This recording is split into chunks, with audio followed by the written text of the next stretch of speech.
Hello दोस्तों, नमस्कार। एक बार फिर से आप सभी लोगों का स्वागत है आपके अपने YouTube चैनल रेलवे मित्र पर। आज हम लोग इस वीडियो में वर्गमूल और घनमूल दोनों पर आधारित बिल्कुल चिन्ना साइज यानी छोटे छोटे साइज के क्वेश्चन को सॉल्व करेंगे। तो चलिए पहला क्वेश्चन देखते हैं। पहला क्वेश्चन आपसे दिया है अंडर रूट में 0.0000064 और इस पर फिर से एक लगा हुआ है घनमूल यानी क्यूब रूट लगा हुआ है। ऐसे क्वेश्चन को हम लोग कैसे सॉल्व करेंगे? सबसे पहले हम अंदर का देखेंगे कि अंदर में जो रूट लगा हुआ है वो स्क्वायर का है या क्यूब का रूट लगा हुआ है। ठीक, यदि ये स्क्वायर रूट है तो स्क्वायर को पहले हम सॉल्व कर लेंगे। यदि अंदर वाला क्यूब रूट रहेगा तो हम सबसे पहले उसको सॉल्व करेंगे। बाहर आपका लगा है क्यूब रूट यानी घनमूल लगा है और अंदर में है वर्गमूल यानी स्क्वायर रूट। तो यहाँ से देखिए दशमलव के जो दशमलव लगा है वो कितने अंक पर है? 1 2 3 4 5 6 अंक पर दशमलव है। इसका निकालना है हमको पहले वर्गमूल, उसके बाद हम निकाल लेंगे फिर घनमूल, वही हमारा आंसर हो जाएगा। 6 अंक पर दशमलव लगा हुआ है तो जो इसका वर्गमूल निकल कर आएगा वो 3 अंक पर आ जाएगा। देखिए इसको ऐसे लिख लेंगे, ये करड़ी में 3 ऐसे लिख लेंगे। ठीक, ये हो जाएगा। एक लाइन और लिख देते हैं 0.008 गुणे 0.008, क्योंकि 8 28 64 होगा और 2 अंक ये 2 अंक ये। ठीक, 3 3 6 अंक पर दशमलव लगा हुआ है, 4 2 6 अंक। यहाँ से एक बाहर निकल जाएगा यानी आ जाएगा आपका ये क्यूब रूट 0.008 ऐसे आ जाएगा। आप यहाँ से डायरेक्ट एक ही लाइन में लिख लेंगे। ठीक, उसके बाद है यहाँ पर क्यूब में क्या करेंगे हम लोग कि 0.008 है, इसका निकालना है घनमूल। ठीक, तो 8 का घनमूल 2 होगा, 3 अंक पर दशमलव है यानी 1 अंक पर दशमलव हो जाएगा। तो एक लाइन और देख लीजिए, ऐसे लिख लेंगे क्यूब 0.2 गुणे 0.2 गुणे 0.2, ये हो गया 8। 2 दूनी 4 दूनी 8। ठीक, अब इसका घनमूल निकालना है यानी एक जो है 0.2 बाहर निकल जाएगा, क्योंकि 2 दूनी 4 दूनी 8 और 3 अंक पर दशमलव है तो 1 2 3। ठीक, यहाँ से हो जाएगा, ये बाहर सीधा निकल जाएगा और आ जाएगा 0.2, यही इसका आंसर आ जाएगा। ठीक, यहाँ से आप डायरेक्ट लिख सकते हैं 6 अंक पर दशमलव है तो इसका मतलब है 6 अंक पर यदि दशमलव है तो इसका मतलब है जो स्क्वायर इसका निकल कर आएगा वो 3 अंक पर होगा 0.008। ठीक, और इसके बाद ये हो जाएगा 3 है घनमूल है निकालना है। ठीक, क्यूब रूट है तो ये आ जाएगा 0.2, डायरेक्ट यहाँ से ऐसे आंसर आ जाएगा। ठीक, ये आपको समझने के लिए बताया गया जिससे आप अच्छी तरीके से समझ जाएं। अगला क्वेश्चन दिया है 0.000729। ठीक, 729 है, इसका वर्गमूल है, इसके बाद में इसका घनमूल निकालना है। ठीक, तो पहले हम लोग वर्गमूल निकालेंगे। 729 का वर्गमूल निकालेंगे तो ये सीधे आ जाएगा कितना? 27। ठीक, 1 2 3 4 5 6 अंक पर दशमलव है तो जो वर्गमूल निकल कर आएगा उसमें दशमलव 3 अंक पर होगा। 27 में 2 अंक है, एक 0 लगा कर यहाँ दशमलव लगा देंगे यानी 0.027 ये आ गया। ठीक, ये इसका वर्गमूल निकल गया यानी इतना आपका सॉल्व हो गया। और इसके बाद एक और करंडी लगा हुआ है जिसमें 3 लिखा है यानी इसका क्या निकालना, हमें घनमूल निकालना है। 27 का जब घनमूल निकालेंगे तो 3 त्रिक 9 त्रिक 27 होगा। 3 लिख देंगे और देखेंगे कि दशमलव कितने अंक पर है, यानी दशमलव यहाँ 3 अंक पर है तो आप इसमें क्या करेंगे कि दशमलव 1 अंक पर लगा देंगे।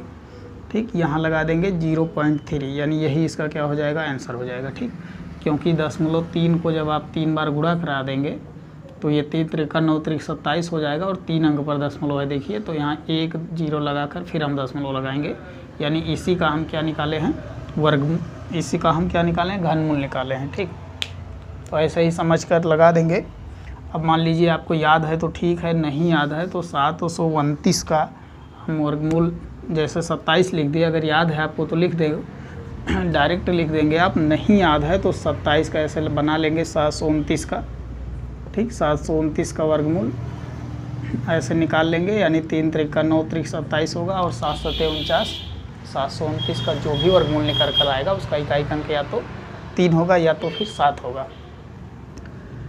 अब देखेंगे कि 2 अंक को छोड़ देंगे, 1 अंक लेंगे 7, 7 देखेंगे किन दो संख्याओं के वर्ग के बीच में आ रहा है, तो 2 दूनी 4 और 3 त्रिका 9, ठीक, 2 दूनी 4 और 3 त्रिका 9 के बीच में आ रहा है कितना, 7।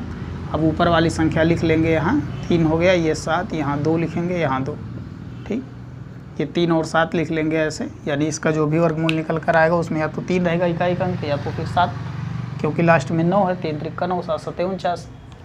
इसके बाद हम देखेंगे कि ऊपर वाली संख्या लिख लिए, 2 यहाँ से 2 लिख लिए, 2 3 23 हो गया, 2 7 मिलकर 27। अब देखेंगे कि 23 सही है कि 27 सही है, इसका कौन सा वर्गमूल है। तो इसका कौन सा वर्गमूल है देखने के लिए देखेंगे 7 किसके पास है। 7 यदि ऊपर वाली संख्या के पास है तो आपका आंसर ऊपर वाला होगा, 7 यदि नीचे वाली संख्या के पास है तो आपका आंसर नीचे वाला। यहाँ देखिए 7 9 के पास में है, 4 3 7 7 2 9, 9 के पास में, नीचे वाली संख्या के पास में, इसलिए आपका आंसर नीचे वाला होगा। तो ऐसे ही लगा लेंगे। अगला क्वेश्चन देखिए, अगला क्वेश्चन आपसे कह रहा है कि 0.262144 है, ठीक, 0.262144 है, इस पर एक लगा हुआ है घनमूल का निशान, यानी हमें पहले घनमूल निकालना होगा, इसके बाद फिर हमें क्या निकालना होगा, वर्गमूल निकालना होगा। तो पहले हम घनमूल निकाल लेंगे, संख्या बड़ी है, ठीक, तो इस संख्या को ऐसे लिख लेंगे, यहाँ 2 6 2 1 है 4 4, ठीक, इसका हमें क्या निकालना है, घनमूल निकालना है। घनमूल में आपको बताया गया कि जब इकाई अंक 4 है तो इसका जो भी घनमूल निकल कर आएगा उसका इकाई अंक 4 ही होगा, क्योंकि 4 चौक 16 चौके 64। अब 3 अंक को छोड़ देंगे, यानी काट देंगे या छोड़ देंगे 3 अंक, देखेंगे कि जो 3 अंक बचा हुआ है ये किस संख्या के घन के पास में है, ज़्यादा नहीं होना चाहिए, कम। तो है कितना, 262 है, 262 है ये, ठीक, 262 है, 6 का वर्ग कर, 6 का क्यूब कर लीजिए तो 6 छक 36, छक्का 216 हो जाएगा। 7 का कर लेंगे तो 7 7 49, 7 343 हो जाएगा। यानी अगर हम 7 यहाँ लिख ले लें, 7 का घन ले लें तो ज़्यादा हो जाएगा, इसलिए हम 262 को ही हमें देखना है। और 6 का जब क्यूब करेंगे तो 216 हो रहा है, तो हम यहाँ सीधा लिख लेंगे 6 और 4 मिलकर ये हो गया 64, यानी 2 6 2 1 4 4 का जो घनमूल निकल कर आएगा ये आएगा 64। 6 अंक पर दशमलव है तो यहाँ 2 अंक पर हम दशमलव लगा देंगे, ठीक, क्योंकि 0.64 को जब हम 3 बार गुणा कराएंगे 64.64 तो ये इतना आ जाएगा 26 21 44 और 6 अंक पर दशमलव है, यानी इसका जो घनमूल निकल कर आएगा दशमलव आ जाएगा 64, ठीक। यहाँ से हम लगा देते हैं 0.64। अब ऐसे लिख देंगे, क्योंकि इतना सॉल्व हो गया, ये घनमूल वाला निकल गया और बाहर का एक जो स्क्वायर बचा हुआ है ये बचा है भी। अब इसके बाद इसका हम क्या कर लेंगे, वर्गमूल निकालेंगे। वर्गमूल निकाल लेंगे तो 64 का वर्गमूल हो जाएगा 8 28 64, 2 अंक पर दशमलव यानी 1 अंक पर दशमलव हो जाएगा, 0.8 लिख देंगे, यही इसका आंसर हो जाएगा, ठीक। 0.8 कहिए या 0.8। अब अगला क्वेश्चन देखिए,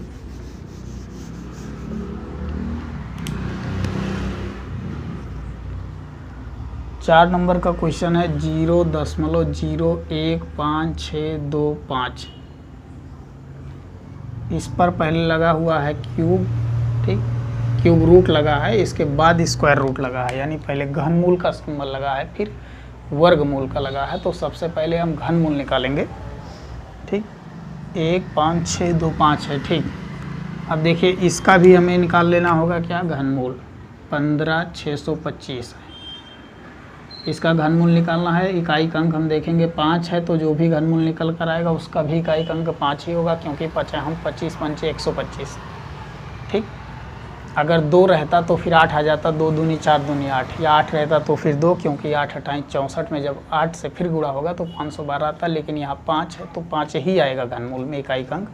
3 संख्या को छोड़ देंगे या छोड़ दें या काट दें, हटा दें कहने का मतलब। उसके बाद देखेंगे जो 15 है, इस 15 को देखेंगे किस संख्या के घन के पास में है, तो आप कहेंगे कि 2 दूनी 4 दूनी 8 होगा, 3 त्रिका 9 त्रिक 27 होगा। 15 जो है देखिए हमें ज़्यादा वाले को छोड़ देना है, इसमें कम वाले को ही लेना है, इसलिए हम यहाँ ले लेंगे कितना, 2 ले लेंगे, ठीक। 2 और 5 मिलकर हो जाएगा 25, यानी इसका जो घनमूल 15625 का निकल आएगा वो कितना हो जाएगा, 25। यहाँ सीधा लिख दीजिए 25। अब देख लेंगे कि दशमलव कितने अंक पर लगा है, 2 2 4 2 6, यानी 2 अंक पर दशमलव आ जाएगा। और इसका स्क्वायर रूट बच जाएगा, वर्गमूल वाला सिंबल बचा है क्योंकि हम घनमूल वाला ज्ञात किए हैं। ठीक, इतना सॉल्व हुआ है। अब इसके बाद देखेंगे कि इसका हम वर्गमूल सीधा निकाल लें तो 25 का वर्गमूल आ जाएगा 5 और 2 अंक पर दशमलव है तो 1 अंक पर दशमलव आ जाएगा 0.5, यही इसका आंसर हो जाएगा। अगला क्वेश्चन देखिए, अगला क्वेश्चन आपसे कह रहा है कि 0.00001225 है और फिर 0.00005329। ठीक, 4 4 8 अंक पर दशमलव यहाँ है और 8 अंक पर दशमलव यहाँ है तो इस दशमलव से ये दशमलव क्या हो जाएगा, कट जाएगा।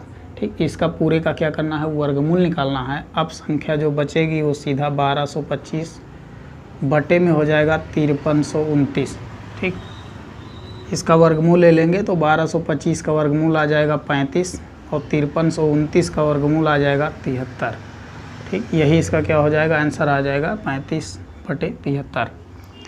देखिए, जैसे हम 25 का वर्गमूल निकालते हैं, 25 का वर्ग करते हैं, वर्गमूल तो 5 होगा। जैसे अगर हम 25 का वर्ग करें तो इसको हो जाएगा ये हम 25। ठीक, और 2 जो है इससे एक ज़्यादा अधिक संख्या लेकर गुणा करा देते हैं, यानी 2 तिहाई, इसमें 3 से गुणा कर देंगे यानी 2 तिहाई 6 हो गया। ठीक, 625। ऐसे ही जब 35 का करेंगे तो ये होगा 25 और 3 चौक 12। ऐसे ही 45 का होगा तो 25 और 4 पंचे हो जाएगा कितना, 20। ऐसे ही जब आप 55 का करेंगे तो 25 और 5 छक 30 हो जाएगा। ऐसे ही 65 का करेंगे तो 25 और 6 सते 42। ठीक, 75 का कर लेंगे ऐसे, ये हो जाएगा 25 और 7 8 56। ऐसे ही 85 का हो जाएगा 25 9 8 72 हो जाएगा ऐसे। ठीक, या 8 9 72 कह लें, 7 8 56 8 9 72 ऐसे ही हो जाएगा। तो ये बहुत ही आसान है, कहने का मतलब अगर 35 से 25 से 45 से 55 है 65 है तो उसका वर्ग करना बहुत ही आसानी से आप उसकी एक अंक को ले लें, उसके बाद एक अंक बढ़ाकर उसे गुणा करा दें, डायरेक्ट आ जाएगा। बचा 5329 आपका, तो 5329 को देखिए, 5329 है। ठीक, इसका वर्गमूल निकालना है तो 3 त्रिका 9 और 7 सते 49। 5329 का जो भी वर्गमूल निकल कर आएगा उसका इकाई अंक या तो 3 होगा या तो 7 होगा।